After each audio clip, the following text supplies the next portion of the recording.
Hello students, कैसे हो आप सब। उम्मीद करता हूँ आप सब अच्छे ही होंगे। अब आज की वीडियो में हम चैप्टर नंबर जो 11 है हमारा 3 डायमेंशनल ज्योमेट्री, इसकी हम जो फर्स्ट एक्सरसाइज है उसकी हम एग्जांपल्स को डिस्कस करने वाले हैं। अब एग्जांपल्स को डिस्कस करने से पहले इसकी लास्ट वीडियो, सबसे पहली जो वीडियो थी हमारी, इसमें मैंने आपको 11.1 का पूरा बेसिक बताया।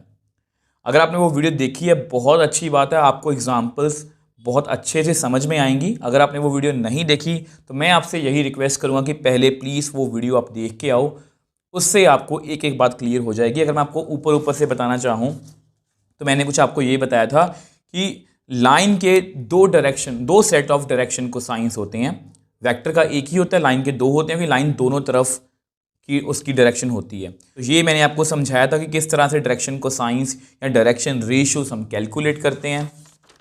और ये मेरी तरफ से कुछ वो हैं things to be kept in mind, जिनको आप अपने माइंड में रखोगे। क्वेश्चंस को सॉल्व करते वक्त आप अभी इसका स्क्रीनशॉट भी ले सकते हो। ये एक एक जो मैंने बात लिखी है यहाँ पर आपको कंप्लीटली क्वेश्चंस में, एग्जांपल्स में हेल्प करने वाली है।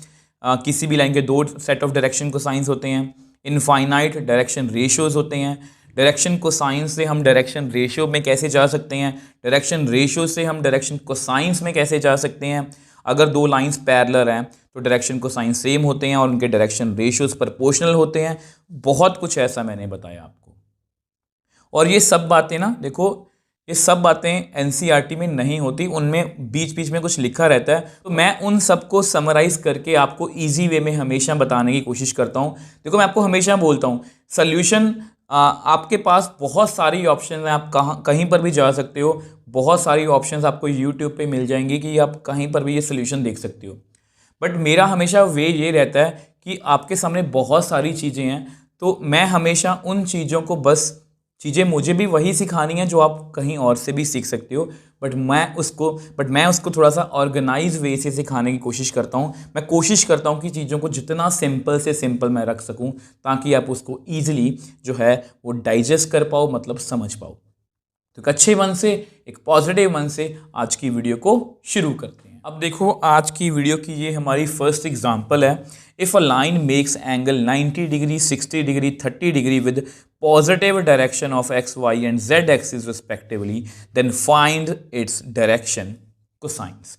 बहुत इजी क्वेश्चन है। आपको बताया, मैंने आपको ये बताया था कि कोई भी लाइन जो है वो अल्फ़ा एंगल, बीटा और गामा एंगल बनाती है। अल्फ़ा बनाती है एक्स एक्सिस के साथ, बीटा वाई एक्सिस के साथ और गामा जेड एक्सिस के साथ। अभी यहाँ पर हमें यही एंगल दिए गए हैं और वो हमें बोल रहे हैं कि डायरेक्शन को साइंस फाइंड करो। तो सबसे पहले वही लिखते हैं, let alpha, beta and gamma be direction या डायरेक्शनल एंगल made with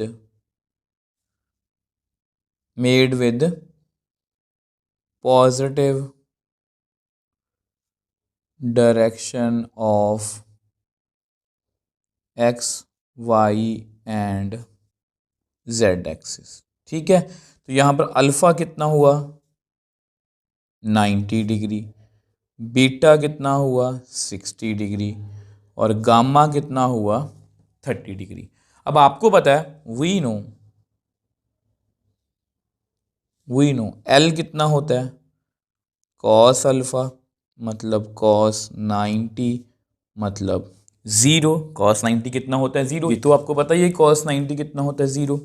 अब उसके बाद एम कॉस बीटा, अब बीटा कितना है कॉस 60, अब कॉस 60 कितना है 1/2, n is equal to cos gamma मतलब कॉस 30, कॉस 30 कितना है √3/2। ठीक है, तो अब जस्ट मुझे आंसर लिखना है तो मैं वो लिख देता हूँ। तो अब देखो, ये आपके डायरेक्शन कोसाइन 0, 1/2, √3/2। ठीक है, अब आप में से कुछ बच्चों का क्वेश्चन ये हो सकता है जिन्होंने लास्ट बेसिक वाली वीडियो अच्छे से देखी है, कि सर आपने बोला था कि दो सेट ऑफ डायरेक्शन कोसाइंस होते हैं, एक ये वाला, एक ये वाला। ठीक है, अब यहाँ पर एनसीईआरटी में भी एक ही लिखा गया है और मैं भी एक ही लिख रहा हूँ। उसके पीछे एक रीज़न है। आपको पता है ये 90 एंगल है, ये 60, ये 30। यहाँ पर देखो ध्यान से, अगर ये अल्फ़ा है, अल्फ़ा 90 है, बीटा 60 है, गामा 30 है, तो यहाँ पर पाई माइनस एंगल हम लिखते हैं। यहाँ पर पाई माइनस 90 मतलब 90, पाई माइनस बीटा मतलब 120, पाई माइनस 30 मतलब 150।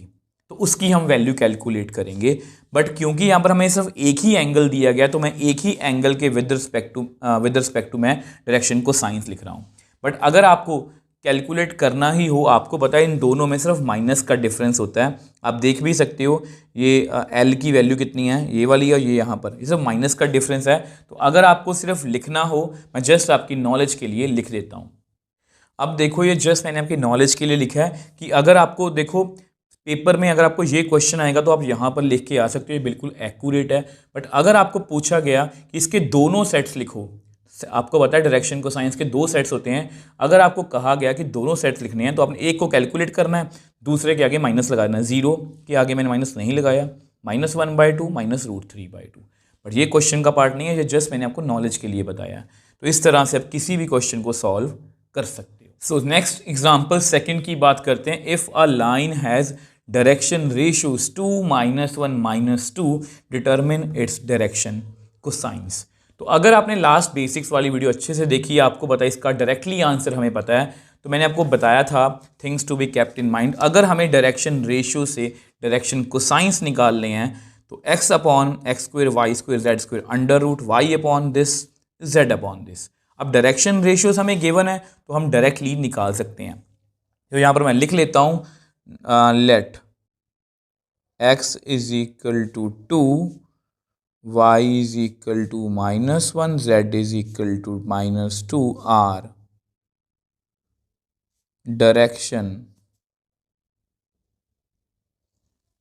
Ratios of line. अब देखो, आपको पता है डायरेक्शन रेशियो से हम डायरेक्शन को साइंस में इस फॉर्मूला के थ्रू जा सकते हैं। तो सबसे पहले ना आप ऐसा करो, इस जो x² y² z² under root की वैल्यू निकाल लो, ठीक है। तो नाउ इसको फिर मैं बार बार कैलकुलेट नहीं करना पड़ेगा।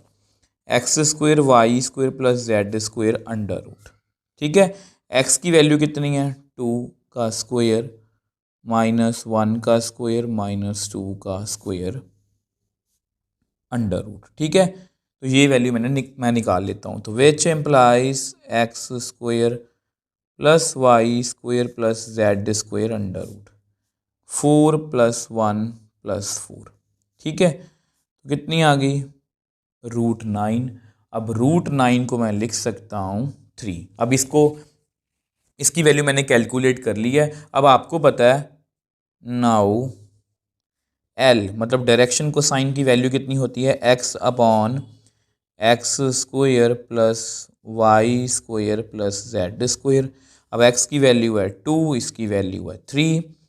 m कितना है, y/x² + y² + z²। y है -1, ये है 3। अब n की वैल्यू भी निकाल लो, तो z/x² + y² + z²। z की वैल्यू -2, इसकी 3। तो ये हमारे डायरेक्शन को साइंस है। जस्ट आपको एक बार लिख के दिखा देता हूँ। अब देखो, ये जस्ट मैंने आपकी नॉलेज के लिए लिख के दिखाया कि ये डायरेक्शन को साइंस है, 2/3 -1/3 -2/3। अब फिर से वही कि ये जो हैं डायरेक्शन को साइंस ऑफ लाइन, वो ऐसे भी हम लिख सकते हैं, इसके आगे माइनस लगा दो, -2/3 1/3 + 2/3। बट ये सिर्फ आप तभी बताओगे अगर आपको दोनों सेट्स ऑफ डायरेक्शन को साइंस पूछे गए हैं। यहाँ पर हमें एक ही पूछा गया, तो मैंने एक बता दिया।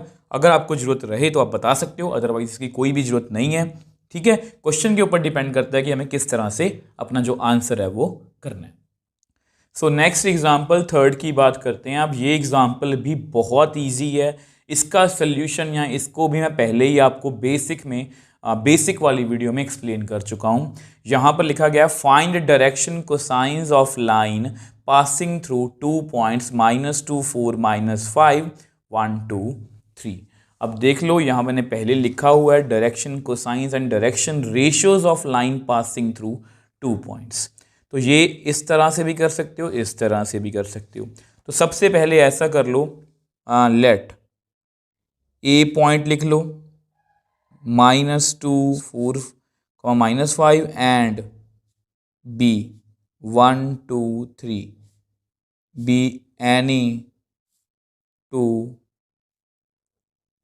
given points. ठीक है, आप चाहे, अब देखो एनसीईआरटी में पी और क्यू से लिया गया, आप जो मर्जी नेम रख लेना। मैंने क्योंकि आपको ए से ए और बी से करवाया था इसलिए आपको ए बी लिखवा रहा हूँ। आप अब ए बी वैक्टर भी देखो, यहाँ पर आपके पास दो ऑप्शन है। आप चाहते हो तो आप बी ए का ए बी वैक्टर भी निकाल सकते हो, बी ए वैक्टर भी निकाल सकते हो, आपकी मर्जी है। दोनों में जस्ट माइनस का डिफरेंस आएगा, आप कोई भी एक वैक्टर पकड़ लो। नाउ ए बी वैक्टर, अब आपको पता है ए बी वैक्टर क्या होता है, दिस माइनस दिस, पिछले को पहले में से माइनस करना है। 1 माइनस माइनस 2, सॉरी पिछले में से पहला माइनस करना है, ऐसा बोलना था मुझे। मुझे याद नहीं मैंने क्या बोला था। चलो 1 माइनस माइनस 2 आई कैप, 2 माइनस 4 जे कैप, 3 माइनस माइनस 5 के कैप। तो ए बी वैक्टर जो है वो मैंने निकाल लिया। यहाँ पर कितना आएगा, 3 आई कैप माइनस 2 जे कैप प्लस 8 के कैप। अगर आपने बेसिक को अच्छे से देखा है तो यहाँ पर मुझे मैग्नीट्यूड भी चाहिए। ठीक है, या ऐसा करो, या ऐसा करो, अब आपको पता है ये वेक्टर मिल गया। देखो, अगर मैं आपको इसको रफ में समझाना चाहूँ, मैं हमेशा बोलता हूँ कि किसी भी चीज़ को ना आप क्रैम मत किया करो। मैं ऐसा क्यों बोल रहा हूँ, मैंने आपको समझाया था कि ये एक लाइन है, अब उसके ऊपर दो पॉइंट्स हैं, वो कहीं भी हो सकते हैं। आप चाहे ए बी वैक्टर निकाल लो, चाहे बी ए, मैंने ए बी निकाला है। ठीक है, तो जो इस वेक्टर के डायरेक्शन रेशियोज होंगे वही इस लाइन के भी होंगे, और जो इस वेक्टर के डायरेक्शन रेशियोज हैं उससे हम डायरेक्शन कोसाइंस निकाल सकते हैं। और अगर हमारे पास डायरेक्शन कोसाइंस इस वेक्टर के आगे तो वही डायरेक्शन कोसाइंस इस लाइन के होंगे, क्योंकि ये वेक्टर जो है उसी लाइन पे लाई करता है। मैंने आपको ये बेसिक में समझाया था। तो मैं आपको यहाँ पर लिख के दिखा देता हूँ। नाउ नाउ ऐसा करो, पहले ए बी मैग्नीट्यूड ही निकाल लो। ठीक है, वो हमें निकालना ही है ना, वही निकाल लो।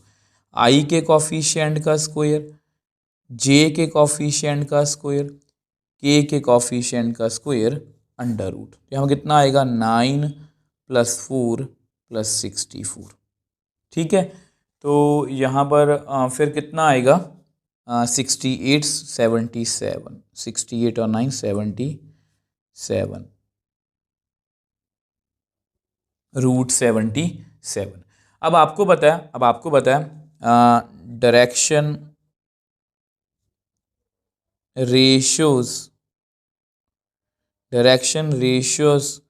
Of A B vector means direction ratios of line, मतलब जो इस वेक्टर के डायरेक्शन रेशियोज होंगे वही इस लाइन के भी डायरेक्शन रेशियोज होंगे। देखो, मैं बताने को सीधा बता सकता हूँ कि फॉर्मूला लगा दो, बट मैं आपको आदत बना रहा हूँ हमेशा डायरेक्शन रेशियोज लिखने की और उससे डायरेक्शन को साइंस लिखने की। अगर आप इस तरह से प्रैक्टिस करोगे तो आपको कोई भी 3D में परेशान नहीं कर सकता मेरे अकॉर्डिंग। ठीक है, तो डायरेक्शन रेशियोज आपको पता है, direction ratios of A B vector means direction ratios of line, that is वो कितने हैं आपको पता है, 3 - 2 8। ठीक है, अब मैं आपको लिख के दिखा देता हूँ। नाउ अब देखो, आपको पता है, देखो आपके सामने ये ऑप्शन है, x2 - x1 upon A B का मैग्नीट्यूड। अब इसको ऐसे भी कर सकते हो, मैं आपको लिख के दिखा देता हूँ, x2 - x1। ठीक है, मतलब यही है x2 - x1, 1 - -2 बाय ए बी का मैग्नीट्यूड। ठीक है, और इसको आप ऐसे भी कर सकते हो, इसको पहले कंप्लीट कर लो, 3/√77। या आप इसको ऐसे भी कर सकते हो कि ये डायरेक्शन रेशियो है और नीचे उसी वेक्टर का मैग्नीट्यूड। आपको पता है किसी भी लाइन के अगर मुझे डायरेक्शन को साइंस फाइंड करने हैं तो direction ratios upon x² + y² z², मैंने वही किया अंडर रूट। तो यहाँ पर भी आंसर सेम आएगा। आपको जो अप्रोच अच्छी लगे आप उसी अप्रोच से कर सकते हो। बेसिकली हमें क्वेश्चन ही सॉल्व करना है। अब m की वैल्यू, अब आपको पता है m कितना होगा, y2 - y1, तो 2 - 4 डिवाइड बाय ए बी का मैग्नीट्यूड। तो यहाँ पर -2/√77। ठीक है।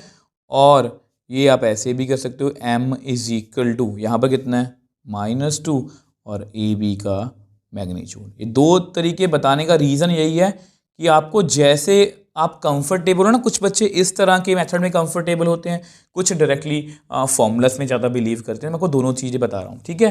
तो ये बेसिकली हो गया हमारा L, ठीक है, ये हो गया M, और अब लास्ट में है हमारे पास जो है वो N, उसको भी हम देख लेते हैं।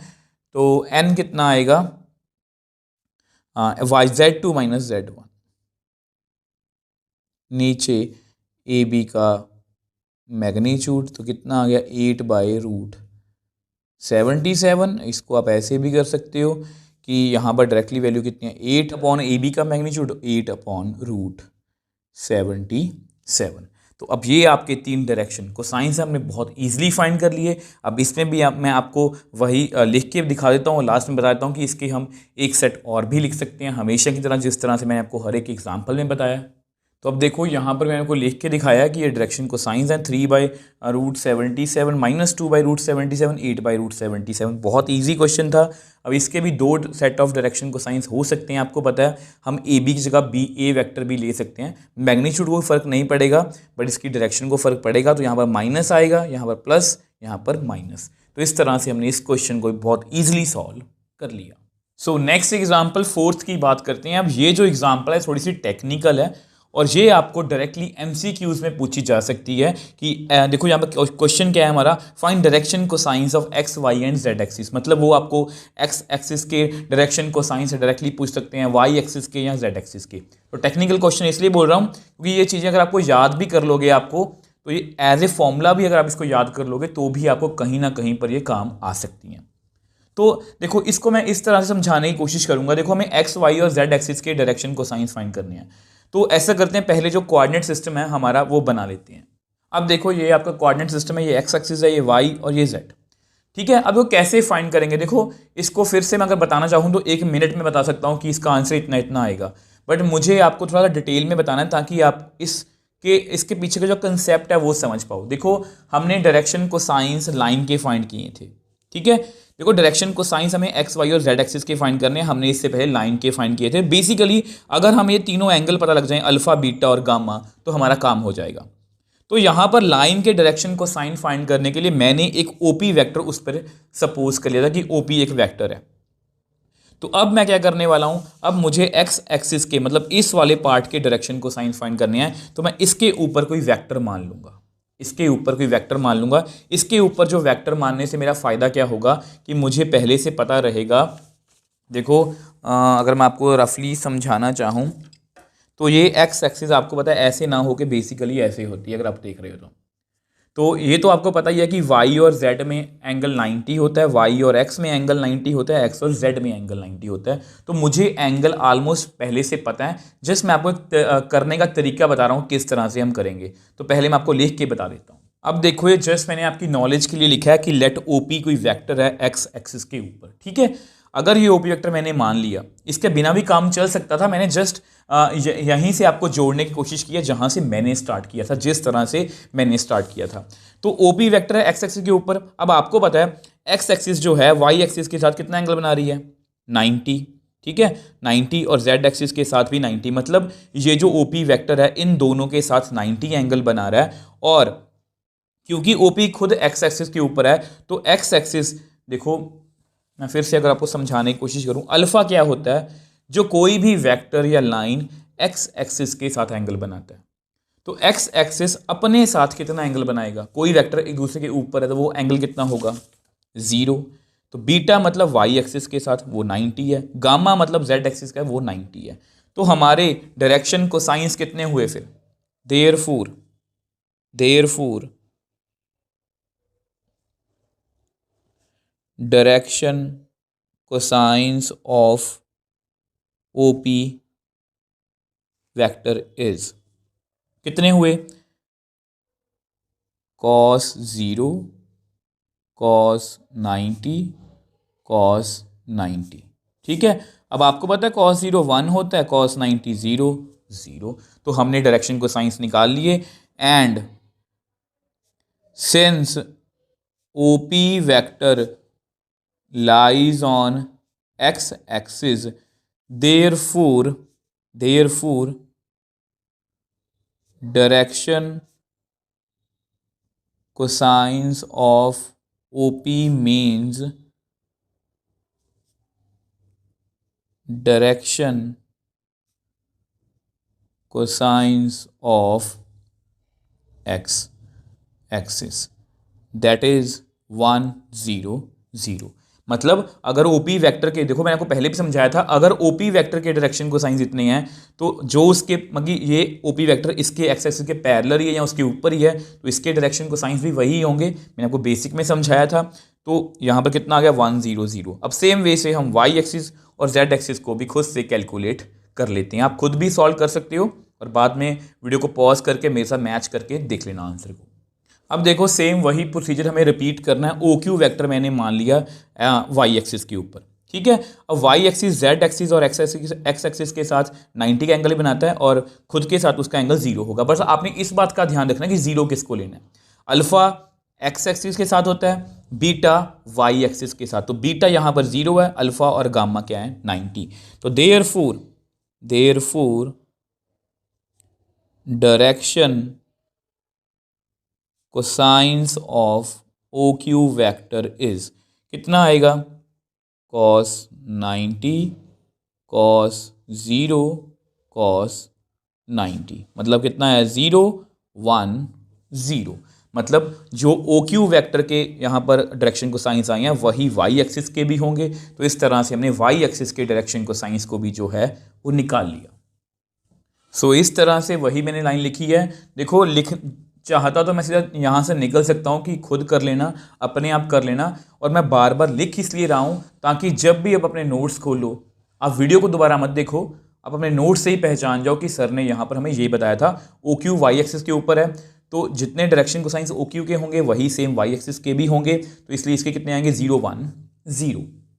अब देखो सेम उसी तरीके से मैंने इसको भी सॉल्व कर दिया। ओ आर कोई वेक्टर है जेड एक्सिस के ऊपर, जेड एक्सिस वाई के साथ 90, जेड एक्सिस एक्स के साथ 90, अल्फा और बीटा कितने हैं इसके 90। अब ये ओ आर जेड एक्सिस के ऊपर ही है, मतलब इसका एंगल कितना होगा 0, मतलब gamma 0 cos 90 cos 90 cos 0 0 0 1।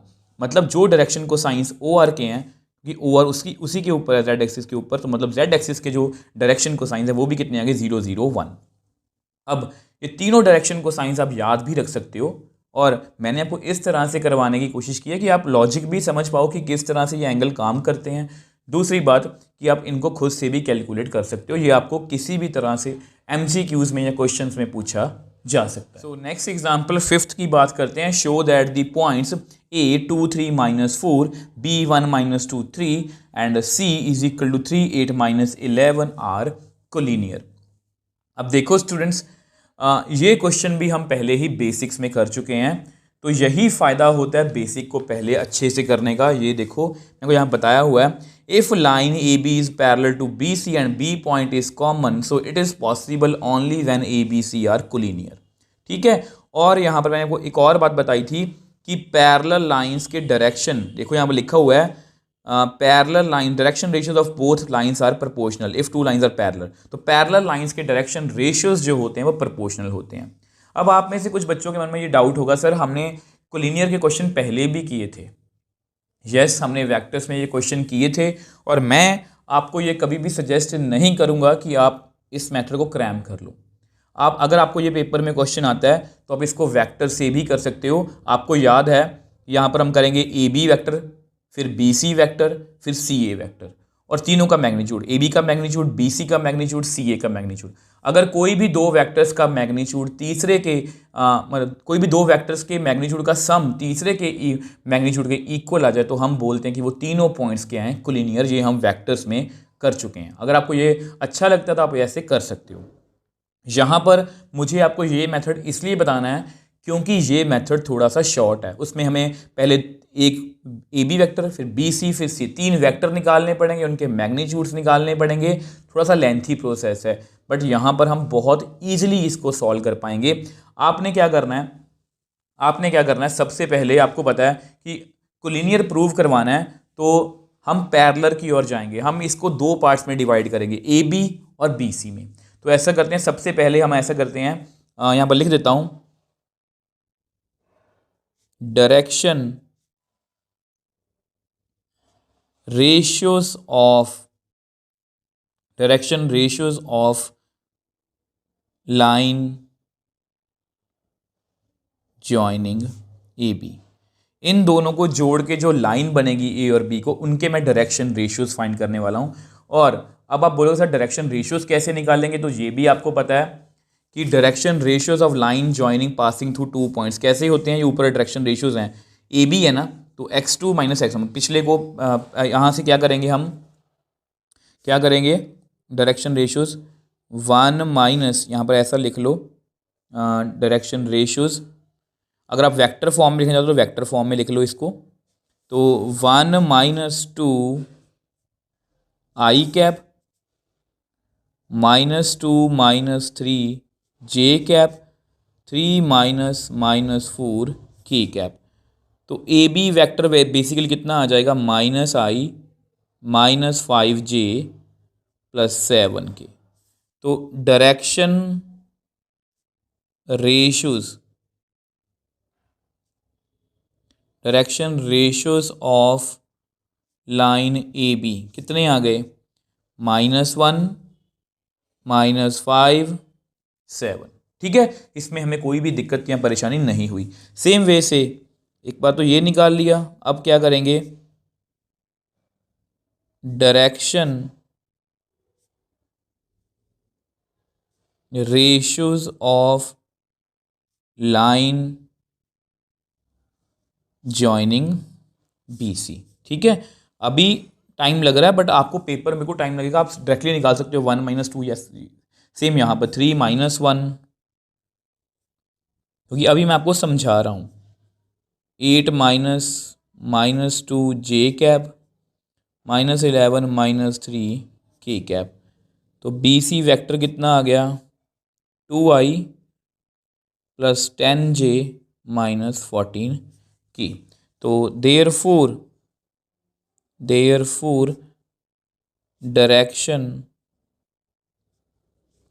Ratios of line BC कितने आ गए, 2 10 माइनस 14। ठीक है, अब हमने दो लाइंस के डायरेक्शन रेशियोज निकाल लिए, और आपको पता है अगर दो लाइंस पैरेलल हैं तो उनके डायरेक्शन रेशियो की जो डायरेक्शन रेशियोज की रेशियो होती है वो प्रोपोर्शनल होती है, मतलब वो प्रोपोर्शनल होते हैं। तो अब करके देख लेते हैं, तो -1 यहाँ ऐसे लिखते हैं, यहाँ पर लिख देता हूँ। अब देखो ये आपके लिखा है direction ratios of line AB, direction ratios of line BC, यहाँ -1 है बाय 2।